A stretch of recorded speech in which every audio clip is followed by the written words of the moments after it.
E nós vamos falar agora sobre os critérios para a demarcação de terras indígenas, o chamado marco temporal, como já dissemos aqui nesta edição do Novo Dia, que começou, como todos os dias, às 6 horas da manhã. Hoje à tarde, o Supremo Tribunal Federal retoma o julgamento sobre o tema.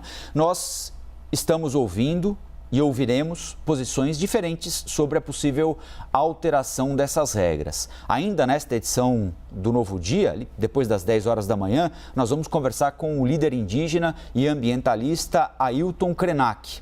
Agora, nós vamos conversar com o chefe da assessoria jurídica da Confederação da Agricultura e Pecuária, Rudy Ferraz. Rudy, muito obrigado pela entrevista para a CNN. Eu que agradeço a oportunidade. Bom dia a todos.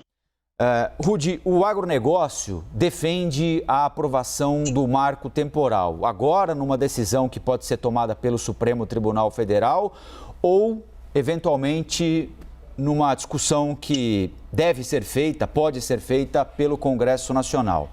A pergunta que eu faço a você é a seguinte: até agora, o marco temporal não é uma regra. E a agricultura brasileira é modelo para o mundo, de sucesso, bem-sucedida. Por que tem de mudar? Por que a não aprovação do marco temporal coloca o setor em risco, se até agora ele está muito bem das pernas, obrigado, sem essa regra em vigência?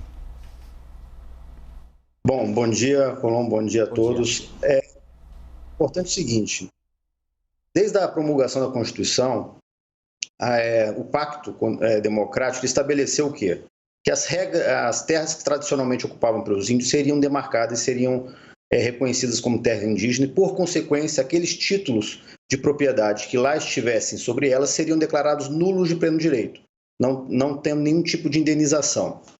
De lá para cá, nós tivemos um grande avanço nos processos de demarcação de terras indígenas. Consequentemente, aquelas áreas que estavam ocupadas por índios foram demarcadas e eventuais títulos foram anulados. Por consequência, nós tivemos um avanço maior sobre os processos de demarcação sobre áreas produtivas, áreas que há produção, áreas que há títulos de propriedade com ocupação centenária por parte dos produtores rurais e, consequentemente, avançando sobre áreas produtivas.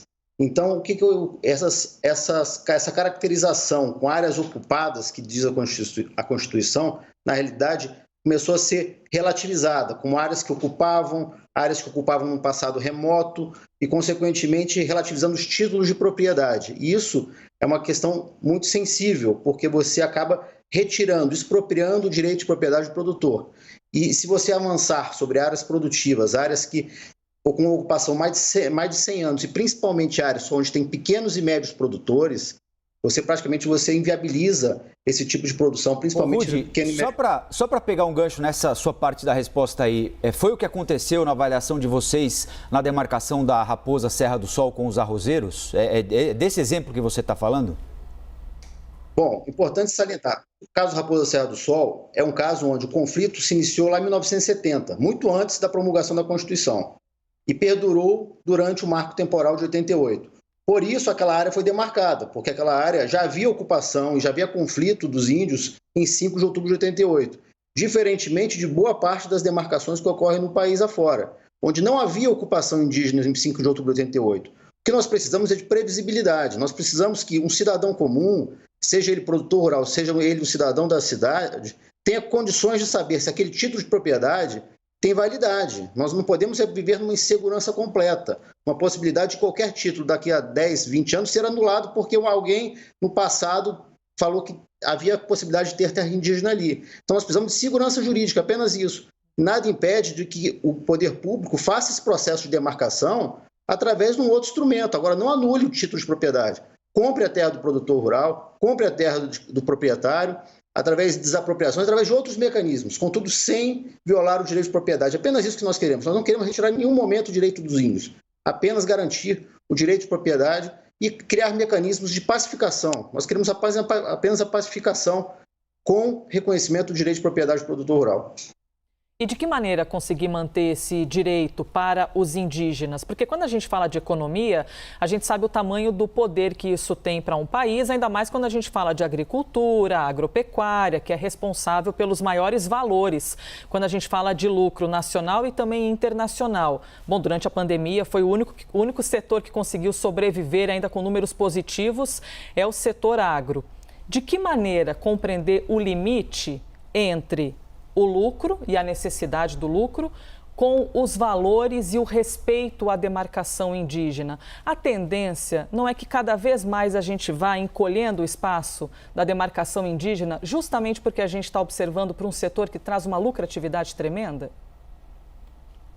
Olha, nós já temos hoje 14% do território nacional demarcado.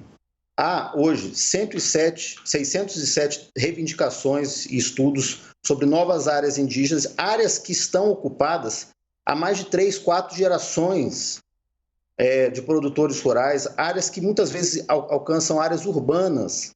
Então, o que acontece? O marco temporal nada mais é que um instrumento que foi criado pelo Constituinte, não foi criado pelo Supremo Tribunal Federal, foi pelo texto constitucional, falando assim, olha, até aqui é uma área tradicionalmente ocupada e os títulos lá são nulos. Daqui para frente, o governo tem um outro instrumento para poder fazer o processo de demarcação, atender essa reivindicação social. Agora, ele não pode atender essa reivindicação social violando o direito de outro. Ele tem um mecanismo para compensar.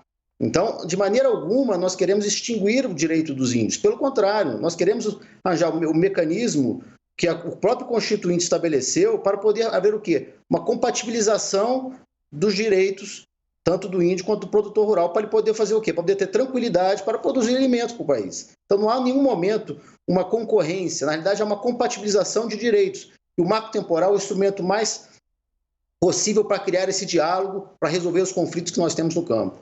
Então é isso que nós defendemos, é o diálogo, e o diálogo parte do pressuposto onde ambas as partes reconhecem o direito um do outro. E é necessário o reconhecimento do direito de propriedade do produtor. Nós não podemos extinguir esse direito de propriedade que é base da nossa sociedade democrática. Rude, essa discussão é justamente complexa porque, claro, você disse que 4, 5 gerações estão em uma terra e os indígenas ficaram 4, 5 gerações fora da terra que eles consideram que era deles. Então tem um levantamento do Conselho Missionário, Indigenista Missionário, que diz que de quase 1.300 terras indígenas, 829 ainda estão em discussão de demarcação. Isso quer dizer que são 63%, esse número representa 63%. Ou seja, eles se sentem nesse momento muito injustiçados, porque mais da metade ainda das terras precisam de discussão. E aí, como a gente dizer que é possível uma pacificação? Como ser possível uma pacificação diante de um número tão grande? Bom, a pacificação é parte do pressuposto onde qualquer cidadão possa ter segurança de o que tem de direitos os índios, o que tem direitos os produtores rurais. Isso precisamos de um marco objetivo. Qual é o marco objetivo? É os índios saberem até onde vai essas demarcações de terras indígenas e que os títulos serão nulos e da onde vai essas reivindicações que serão atendidas através de outro procedimento. Aqui é muito claro que nós não vamos discutir os direitos dos índios. Os direitos dos índios são plenamente garantidos. O que nós estamos discutindo aqui é o modo que se vai dar o processo de demarcação. E esse modo se vai dar em cima, violando o direito de propriedade do produtor rural, violando o direito de propriedade do cidadão brasileiro, ou se vai estar através da União assumindo a responsabilidade e indenizando e comprando aquelas áreas para atender essa reivindicação social. É apenas isso. Em momento algum, há um conflito de interesses, há uma compatibilização de interesses. Isso que é importante salientar. O que eu não posso eu, cidadão comum, eu, cidadão da cidade, for comprar um imóvel e não saber se essa área vai ser ou não demarcada daqui a 20, 30 anos. Viver com essa cláusula de nulidade do título de propriedade para sempre. É o que nós não queremos. Nós queremos segurança jurídica para a sociedade brasileira. Rude, vocês têm aí na Confederação, mesmo que aproximado, o tamanho, a extensão da terra que hoje está ocupada por atividade agropecuária e que pode ser alvo de discussão a partir de uma intenção de demarcação de terras indígenas, caso o marco não seja validado ou agora no Supremo ou mais adiante a partir de uma discussão no Congresso Nacional? É possível mensurar isso? Bom, levando em consideração que hoje há 107 reivindicações e processos em estudo sendo demarcado, levando em consideração, se nós utilizarmos a área média das áreas já demarcadas, nós chegaremos a quase o dobro de áreas demarcadas, a quase 117 milhões de hectares, chegando a quase 27% do território nacional, se nós considerarmos esses mesmos dados. E isso, naturalmente, ele vai para áreas de produção, porque a grande parte das reivindicações é na área do centro-sul do país, Mato Grosso do Sul, Paraná, Santa Catarina, Rio Grande do Sul, áreas que têm ocupação não indígena, áreas de produção centenárias. Então, dá para se afirmar que boa parte dessas reivindicações incidirão sim sobre áreas produtivas, incidirão sim sobre áreas de produção de alimentos no país. Então, dá para se afirmar que boa parte dessas áreas, se o marco temporal não for reafirmado pelo Supremo Tribunal Federal, pode sim afetar a produção de alimentos no país. Ô, Rudi, só mais uma pergunta, muito rapidamente. Queria saber se você acredita numa decisão favorável no STF e você acredita também que essa discussão pode parar no Congresso Nacional com o PL do deputado Arthur Maia, da Bahia, se isso ainda, a gente ainda vai continuar discutindo isso por algum tempo. Bom, nós temos que acreditar na força que o precedente foi da Raposa Serra do Sol. Não foi à toa que o Supremo se debruçou semanas e semanas em cima daquele julgamento. Interpretando nada mais nada menos do que o que o Constituinte estabeleceu. O Constituinte estabeleceu no artigo lá 231 uma solução para o problema. Que era, olha, nós precisamos de um marco. Daqui para frente, as demarcações se respeitarão o direito de propriedade. Daqui para trás, não. Então, eu acredito que o Supremo Tribunal Federal vai reafirmar essa jurisprudência, que há mais de 10 anos se consolida no âmbito de todo o Poder Judiciário, não só do Supremo. E o Congresso Nacional, confiando na força desse precedente, na confiança que o Supremo Tribunal deu, e depois de anos de debate plural com toda a sociedade, está buscando pacificar isso através da própria interpretação do Supremo, que foi incorporada por Executivo. Então, ou seja, a força normativa que aquele precedente da Raposa Serra do Sol deu para toda a sociedade brasileira está se refletindo agora no Congresso Nacional, através desse PL. Então, eu acredito que o Supremo vai ter a sensibilidade de reafirmar a jurisprudência da Raposa Serra do Sol, e o Supremo vai assumir a sua responsabilidade para deferir o marco temporal, ratificar aquela decisão do Supremo Tribunal Federal através de um projeto de lei, pacificando de uma vez só essa questão das demarcações de terras indígenas e o marco temporal na Constituição.